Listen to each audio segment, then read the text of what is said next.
Even a man who is pure of heart and says his prayers by night may become a wolf when the wolf's bane blooms and when the autumn moon is bright. Hello everyone, welcome back to Like and Lunacy. I am your host, Zach the Movie Fan. And it is finally time. A while back, last year, I looked up on IMDb's list of the worst rated werewolf movies. And I actually talked about one of the films that was on that list, An American Werewolf in Paris. And then I talked about another one, Dark Wolf, which I still consider the worst werewolf movie I have ever seen. But this movie was on the list as well. And this is probably one of the most infamously terrible werewolf movies that has been made. Not so much because the film is really that bad, it's more because of the baffling, idiotic, and dim-witted decisions that happened behind the scenes that led to the mess we got. So yeah, strap yourselves in, ladies and gentlemen. I'm going to try and not make this review an hour long, but there is so much to talk about when it comes to this film's production history that I don't think I can make any promises. First, let me give you the basic premise of the film. Cursed is a werewolf horror comedy that was released in February of 2005. It was begrudgingly directed by Wes Craven and Kevin Williamson, the same people that gave us Scream. Yeah. Now, there is so much that happened with this film behind the scenes that going into all of it could definitely stretch this video out to an hour. So I'm going to abridge it down as best I can. If you guys want to know all the nitty-gritty details, I recommend checking out Jane Mulcahy'd,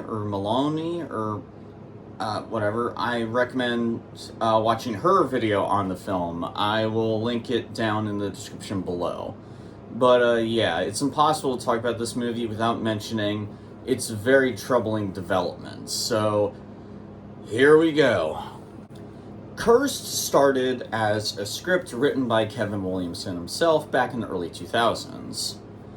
The original script, from what I understand, was about a dancer, a woman who's a dancer in LA who is also a werewolf, or something of the like.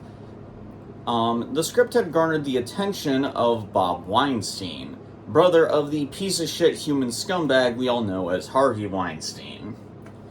To say that Bob had high expectations for this film were an understatement.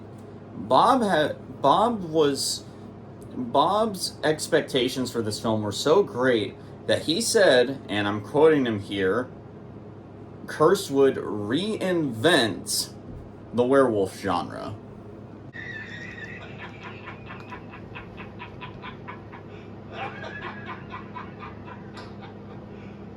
You serious?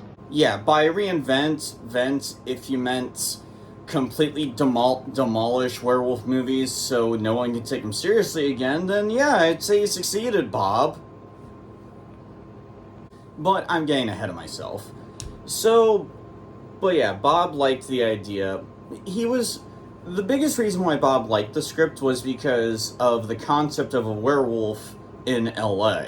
I guess he thought the idea sounded really cool, which, I mean, yeah, it does sound like kind of a cool idea. We usually don't see a werewolf movie that takes place in a big city. I think the closest we've gotten to that would be An American Werewolf in London and Battle Dogs, that Asylum movie I reviewed a while back. But yeah. So Bob was able to get Wes Craven in to direct, and was even able to get Rick Baker, of all people, to do the makeup and practical effects. I believe I've talked about Rick before on this channel. For those who don't know, he is the man who did the effects for An American Werewolf in London, arguably one of the greatest werewolf films ever made, And a lot of why it gets a recognition is for its infamous transformation scenes, which were all done with practical effects and makeup, and still hold up 40 years later. The whole thing seemed perfect. You got Wes Craven directing, Kevin Williamson writing, and a really stacked cast, as well as Rick Baker working on the effects and R rating.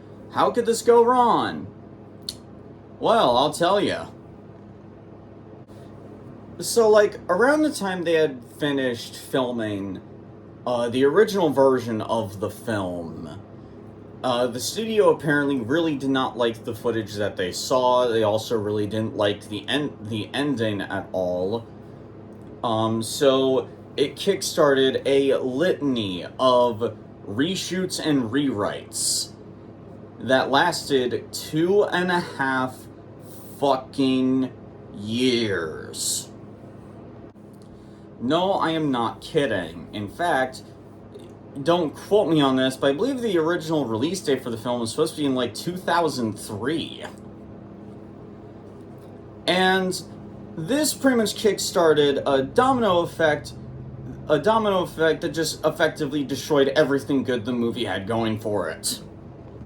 To start with, when Rick Baker had heard about the film entering production hiatus, he went to the producers himself, requesting that him and his team be asked to be given more time to finish up on the effects. Instead of letting him, the studio decided to just fire him and his team and replace them all with K&B. Now, I actually do want to say this right now. K&B is not responsible for a lot of the effects you see in this film, the CGI anyway.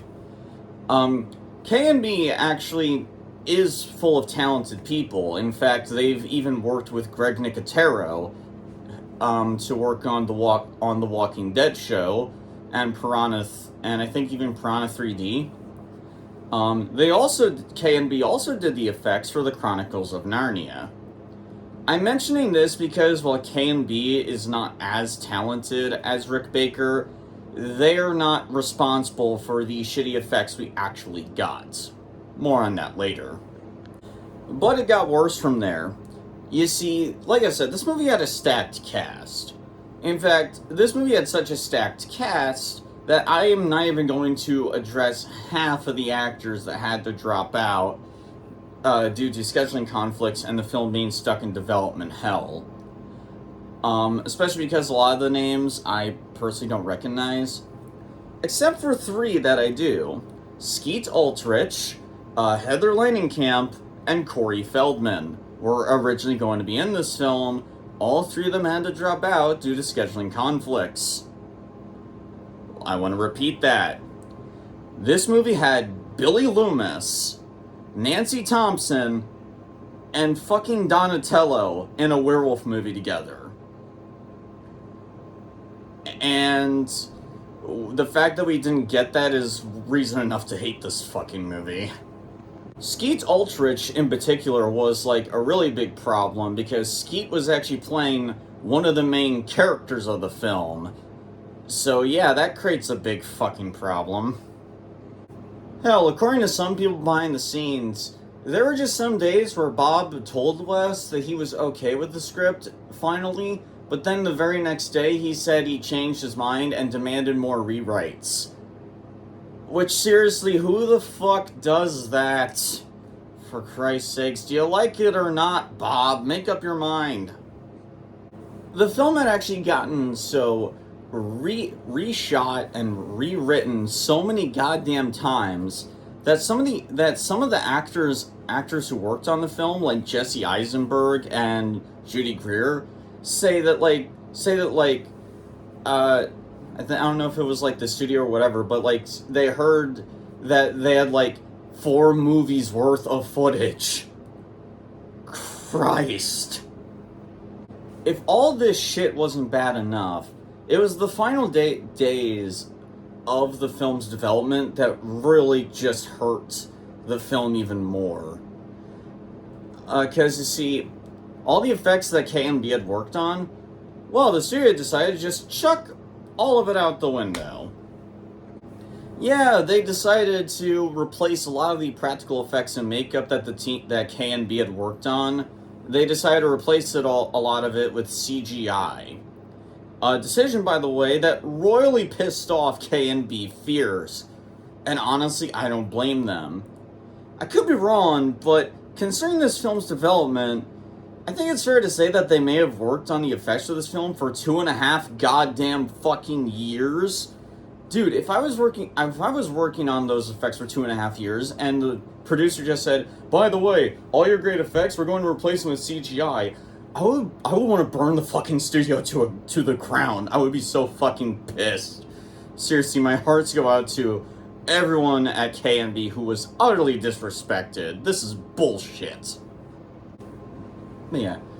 And if all that wasn't bad enough, if all that shit wasn't awful enough, the studio then decided to cut the film down to a PG-13 rating instead of the originally planned R. The studio apparently did this because they thought a PG-13 would attract a wider audience. And goddammit, I used the Jameson clip too early. As a result, when the film did finally come out, the results were about as you'd expect. Critics and audiences tore this film a new one pretty hard, and the film bombed like crazy. Yeah, I just need to emphasize again the utter fucking stupidity of the producers behind this film. If they had just stuck to the original first version of the film, like before the rewrites and the reshoots, the original estimated budget would have been around $35 million. Which is still a lot of money, don't get me wrong, but it's not like crazy expensive. Definitely, and you could definitely make that money back if you have, if, you still kept the R rating and all that, I feel. But because of the reshoots, the rewrites, the wanting to add CG in, to wanting to cut the film down to a PG-13, it had ballooned the budget to, I shit you not, $100 million. $100 million for nothing. These are the people with millions of dollars, ladies and gentlemen. Wasted $100 million to make a shitty werewolf movie. Are you... What? Don't get me wrong, I love werewolf movies. And werewolf movies definitely do deserve a lot more respect in the horror genre, but, imagine if you heard, that amount of money going to, a new Friday the 13th movie or something like that. It's like, fucking what? Don't you think that's a little bit much? The decisions behind this movie make no fucking sense. They make no sense. Oh, God. But, yeah. Now with all that exhausting backstory out of the way, let's finally talk about the movie itself. And, yeah, it's not good. But what makes it worse is that it's not even, a fun kind of bad, or even an outrageous kind of bad. No, this is one of the blandest werewolf movies I think I've ever seen. But let's get the general premise out of the way. The movie tells the story of a woman named Ellie, played by Christina Ricci, and her younger brother Jimmy, played by Jesse Eisenberg. They're driving home one night when they get into a car wreck and are attacked by a werewolf. Both of them are bitten and start to notice their body going through changes. Now they try to hunt down the werewolf that bit them, because if they kill the werewolf that bit them, their curse will be lifted. Admittingly, the main premise for the film is not a bad premise for a werewolf movie. I will give it that. Yeah, as usual, I'll go into the positives before I rip the film apart. Yeah, for starters, Judy Greer. A lot of the acting in this film, I'm gonna be honest, is not very good. The one exception, though, And it's really because she seems like the only one having fun in the movie is Judy Greer. I will admit, though, I may be a bit biased. I am a huge fan of Judy Greer. I liked her in Halloween 2018. I also really liked her as the gym teacher in the remake of Carrie. I really like Judy Greer. So whenever she's in a movie, even if it's bad, I always look forward to it. And she's definitely the most entertaining character in the film, especially because of how different her character is in this film compared to the character she usually plays.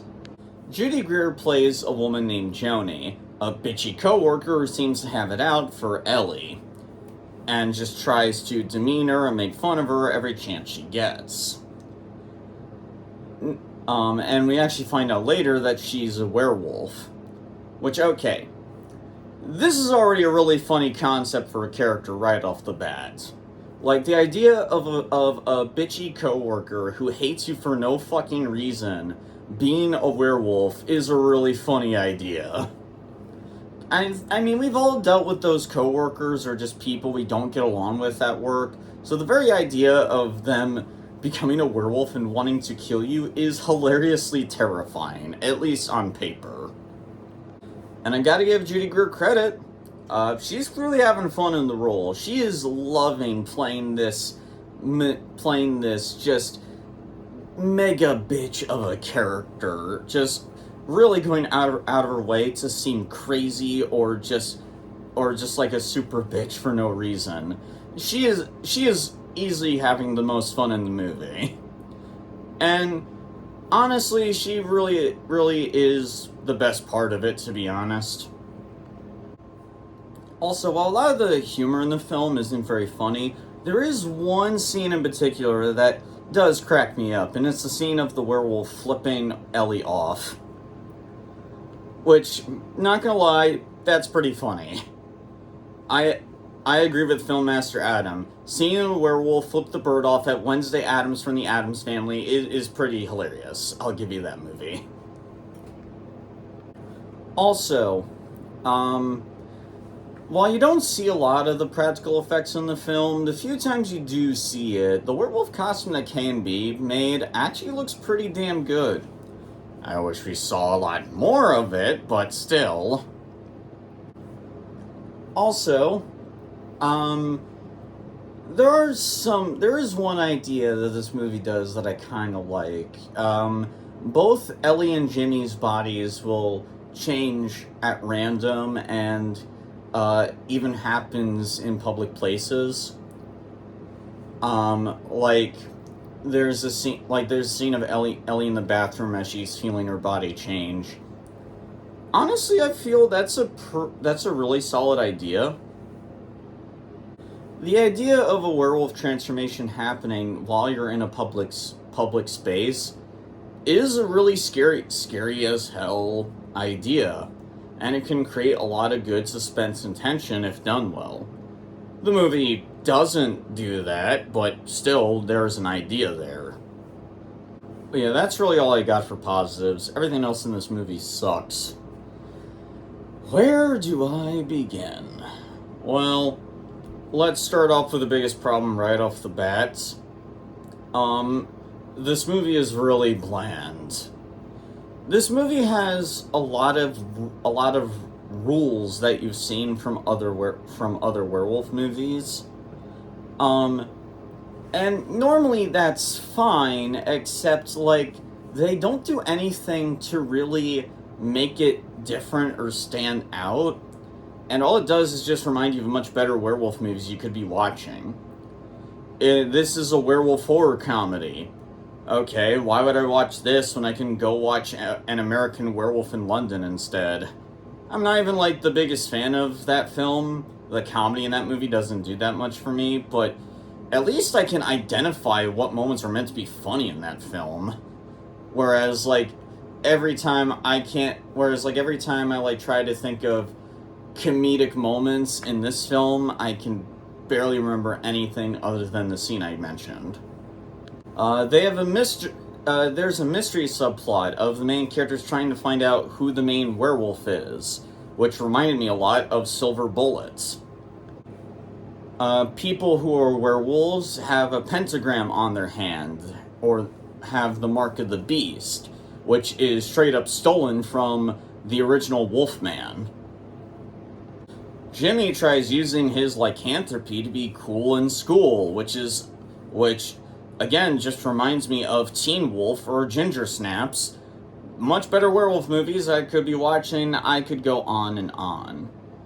Sure, a lot of werewolf movies do share similar tropes, like the weakness to silver and all, but good werewolf movies bring something different so that it stands out. And that's the biggest problem with Cursed. It doesn't bring anything new, different, or unique to the table that you haven't seen done in much better werewolf movies. Because of this, it creates a pretty bland werewolf movie full of things you've seen before. I often joke and make fun of a lot of the rules and weaknesses that vampire movies come up with, like the whole vampires can't enter a home unless they're invited in. I fucking hate that rule. It's such a stupid rule. I think it sucks out so much horror from a vampire. But at least vampire movies that have that rule, they will at least do something different and unique that'll separate it from other vampire movies. Whereas compared to this film, all it does is just remind me of better things I could be watching instead. The acting in the film is not very good. Which sucks because I actually do like a lot of the actors in this movie. I really like Christina Ricci. I think she's a great actress, but her performance in this film just comes off as whiny. Also, maybe it's just me, but she does not look old enough to be a fucking caregiver to her brother. Her and Jesse Eisenberg's character look like the exact same age. I don't know. I just don't buy her as this legal guardian or caretaker or whatever of her younger brother. And honestly, I don't blame that on Ricci, because in the original script, Ellie and Jimmy were not meant to be related at all. They were just meant to be strangers around the same age. But the rewrites changed them to be siblings, and it doesn't work very well. Oh yeah, that reminds me. This film apparently has a lot of celebrity cameos. This film was full of a lot of people that were popular around the time. In fact, there's a subplot. There's they tell us that Ellie works at the Late Late Show, and it really goes nowhere. And I'm not even going to mention a lot of the celebrity cameos that are in this, because I'm gonna be honest, I don't recognize any of these people. There's this one actor in the film named Scott Bowe who's playing himself. Am I the only one who's who the fuck is Scott Bowe? I have never heard of this guy before. Is it just me? Is it just me? I'm sorry, I've never heard of this guy before. Why should I care? And I wouldn't mind it if they at least did something funny with it, but they don't. Is the joke that you're seeing obnoxious celebrities get killed off by a werewolf? Are we trying to pull a Paris Hilton House of Wax kind of thing, where you cheer for when the celebrity cameos get killed off? I don't fucking know. I don't get what's so funny about having random cameos that add nothing. Oh yeah, another thing that's super annoying. Like I said, they try to make it a mystery as to who the werewolf that bit Ellie and Jimmy is. But it's so fucking obvious though. You can obviously tell who the main werewolf is. So the fact that they try to keep it a mystery and that it's not very well written and so obvious, it's do you think I'm a fucking idiot movie? I can tell who the werewolf is. You're doing a horrible job at hiding it. Which, yeah, that brings me to the other thing people remember this movie for, let's talk about the CGI. Now, I will give it a little bit of credit. It is far from the worst CGI I've seen in a werewolf movie.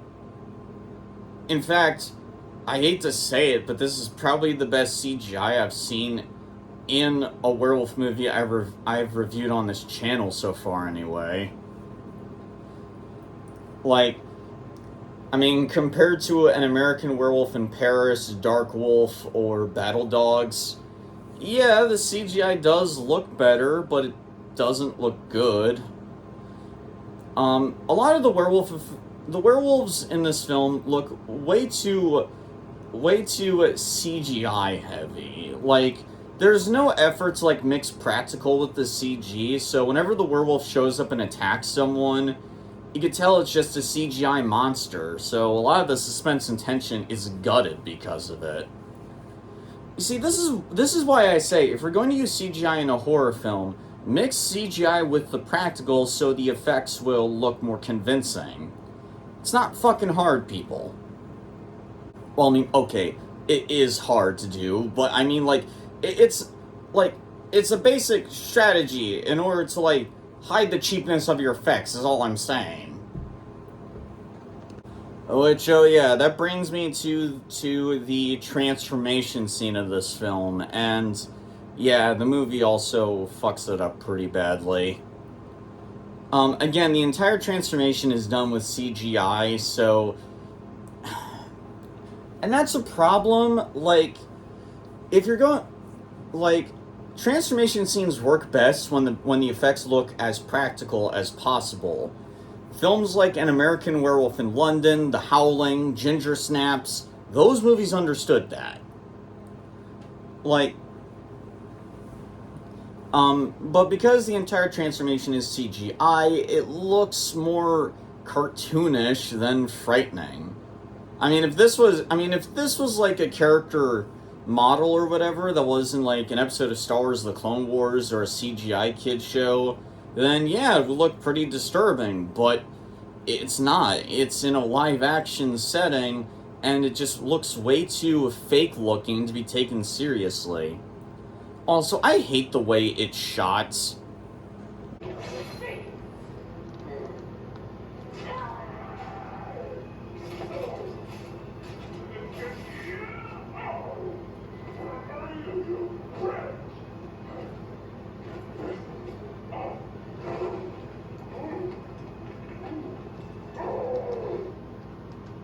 Like, okay. Again, the CGI looks bad enough, but what is with this angle and shot? Why is it in a one shot just showing off her back instead of, like, the front? I know it's a PG-13 rating, but, like... I mean, like, a werewolf transformation is supposed to, like, show... is more effective when you show, like, more edits of, like, the entire body changing, you know, like what An American Werewolf in London did, what The Howling did, what any competent fucking werewolf movie has done. Like, but no, it's this one shot on her back. It's just like, I feel nothing. There's no intensity to it because of how it's shot. It's just shot so blandly. Yeah. I know that may seem like nitpicking, but that's just something that really annoyed me. Like, I mean, with a little bit of editing and better camera work, that transformation could at least be more visually interesting. Speaking of which, because of the PG-13 rating, there's barely any werewolf carnage in this film. There's no bite or balls to any of it. I've seen Filmmaster Adams review this film a couple times, and he said that there was, like, one scene of this one chick getting mauled to death by a werewolf, another of a character getting her head lopped off by an elevator. All that shit was cut out, and so what we're left with is just a very fucking tame werewolf movie that, like, barely has the balls to show any blood. For fuck's sakes. Monster Squad has more blood, and that film was rated PG at the time it came out. How is a PG-rated movie from the 80s have more balls than you? Oh yeah, and there's also the ending, which there's so many fucking problems with the ending, we gotta talk about it. So, they think that, yeah, I'm about to spoil shit, but fuck this movie, don't watch it.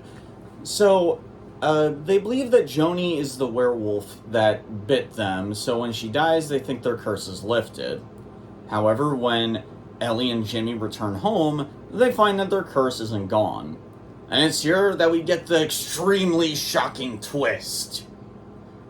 The werewolf that bit him was Ellie's boyfriend. Which I mean, granted, that's probably surprising to some of the people watching this, because I haven't even mentioned Ellie's boyfriend.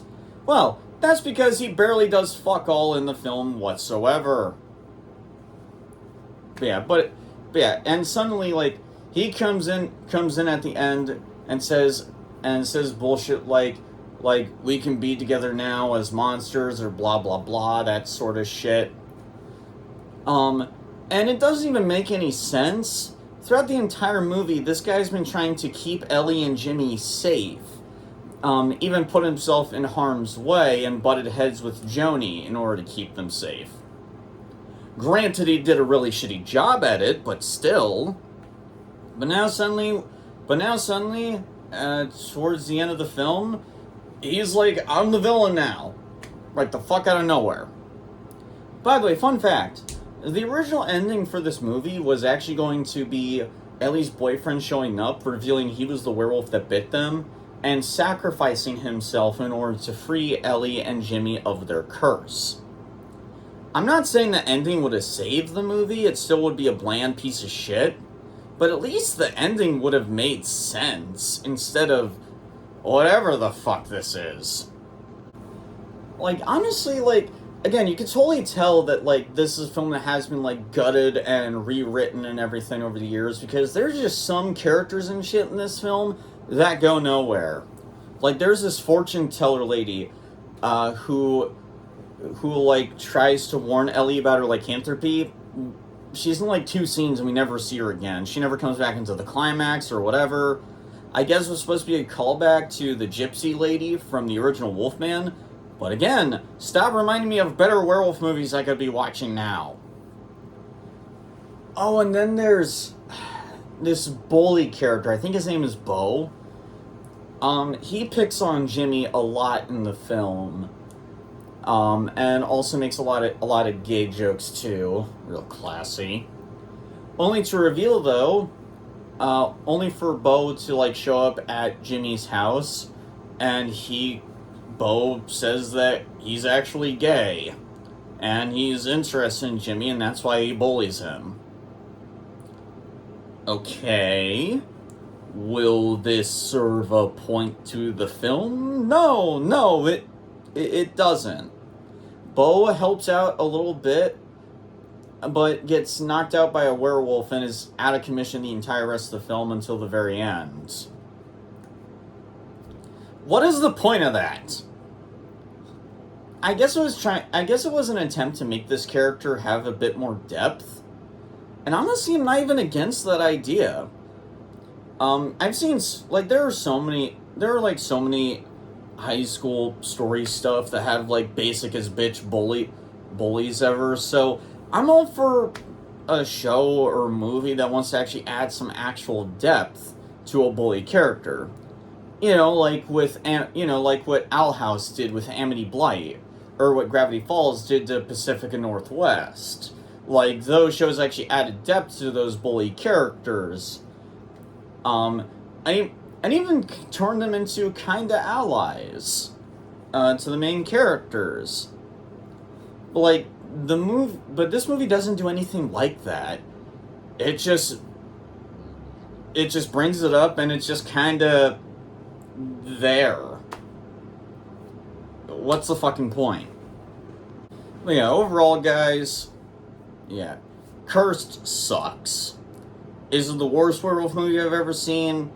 No, not even close. Dark Wolf and An American Werewolf in Paris are easily worse. But this is definitely the most blandest werewolf movie I've ever seen. Despite Judy Greer's performance, that one funny scene and some decent ideas, and a cool werewolf costume, this movie has nothing.